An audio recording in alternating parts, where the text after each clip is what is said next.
George Halkovich and Mike Nardi and Dwayne Nance, like they're at another level than me when it comes to that stuff. They're really visionary about it. Where I feel like I'm the coach that's trying to like keep up with it, and that's why that impacted us. Where we thought like that this is a good time because these guys are really good at this, and that's where I think the impact was for us. Joe Giuliano, Philadelphia Choir, retired. So thanks for following me into retirement. I'm very flattered. You're a visionary, Joe. I know a lot of things have been happening in the last month or so, but have you had a chance to actually sit back and relax and just consider what you've achieved here? Joe, not at all. We're working so hard. As I said, we've always told our assistant coaches, great endings lead to great beginnings. Every time an assistant coach would leave here and he wanted to be a head coach, we would say, well, make sure you finish the job here.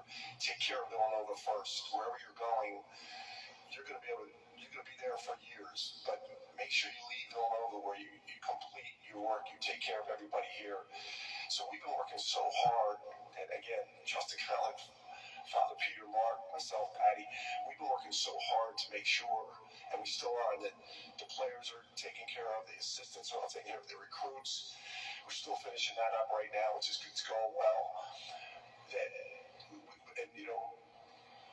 Patty and I will say to each other, like we just got to finish this. We got to make sure that everything is in place, and so we're like in a firestorm right now. It's kind of like a recruiting period. It's really intense, but as soon as we make sure everything's in place here, I think that will be a nice time to sit down on the beach sometime and look back on this. Terry Tui from the Delaware County Times. Now you guys have me thinking about pulling a penny going into retirement. Anyway,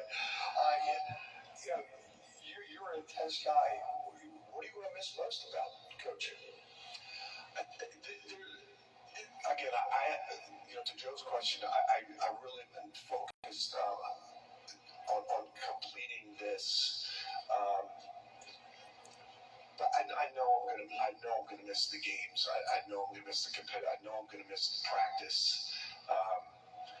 Kind of what I'm excited about, and I've talked to some of the guys about this, is I love the relationship with the players, and I've kind of felt like in the last few years my energy level has been committed to basketball, recruiting, and NIL, and not as much the relationship with the players. So if they'll still talk to me, I really look forward to going to breakfast with these guys, going to lunch with these guys, and not have to yell at Eric Dixon about being in the stance. Can actually talk to him about life and let Kyle yell at him about that.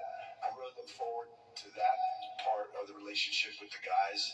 I used to watch Coach Massimino come around and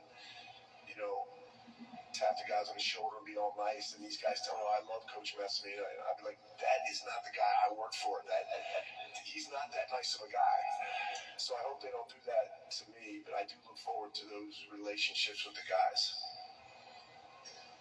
Colin Beasley to Villanova. Jay, how have you been able to go through postseason play without letting off that this was the last year, able to go on in the same way that you always have?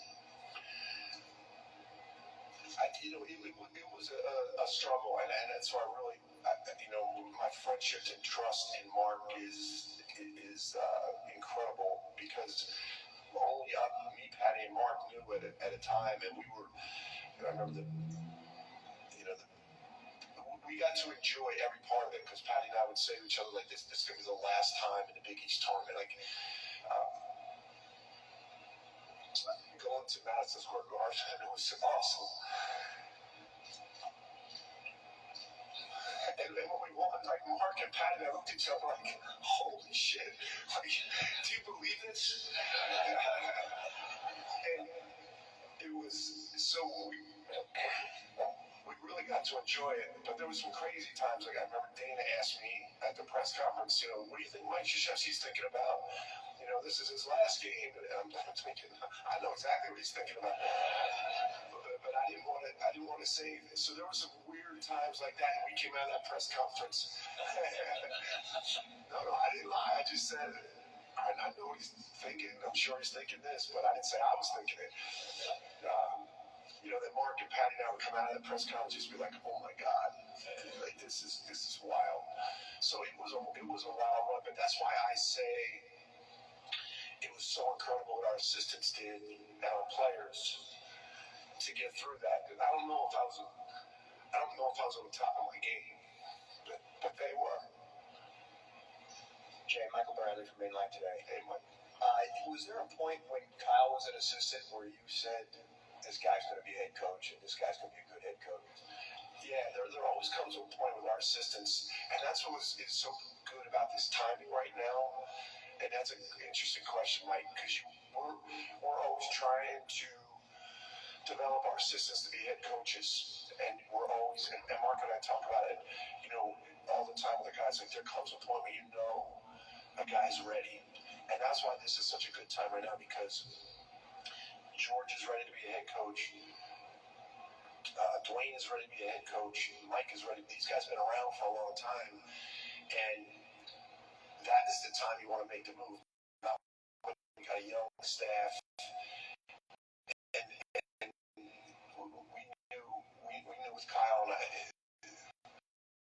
that Kyle's got the head coaching experience, and we knew it was going to be one of our guys, and I think the year before Kyle was here one more year, the year before he left, I kind of saw like, all right, he's ready to go, and then he stayed one more year, and they got the Fordham job.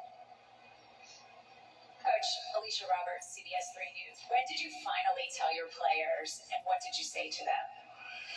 That was the toughest part. I kept, once I told Mark, Father Peter, and Justin, and they had to start the process, I kept saying to them, like, speed this up, because I can't look at these guys every day. I got to tell them, you got to speed this up. And they had to make sure all the systems they had to go through a process, and I was probably really a pain in their butt, because I kept telling them, I can't look at these guys every day. I got to tell them. So we really wanted to get through the banquet last night, so we could celebrate the team, which we did a great job of last night. And I thank everybody for not talking about us, and it was about our team and our players.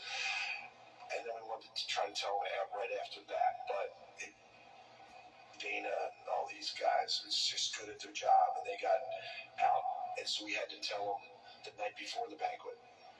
And one of the things we had to do was try to explain to them, like, we had to go through a process, and we wanted to tell you when everything was in place, when we knew who the head coach was, we knew all the assistants are saying.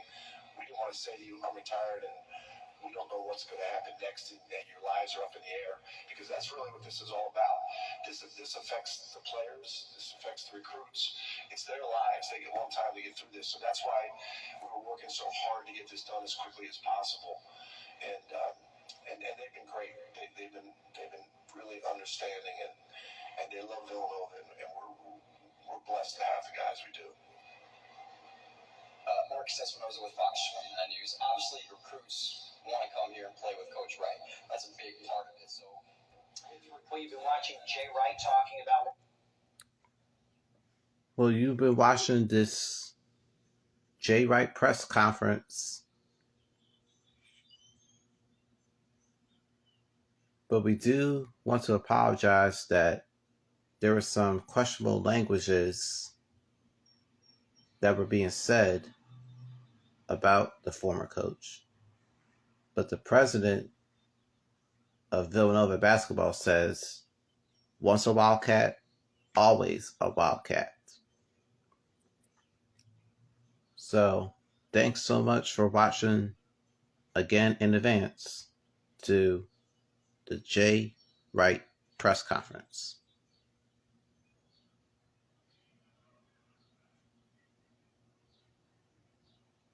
I hope everybody has a blessed Friday and whatnot, because I'll do the same, just like y'all do.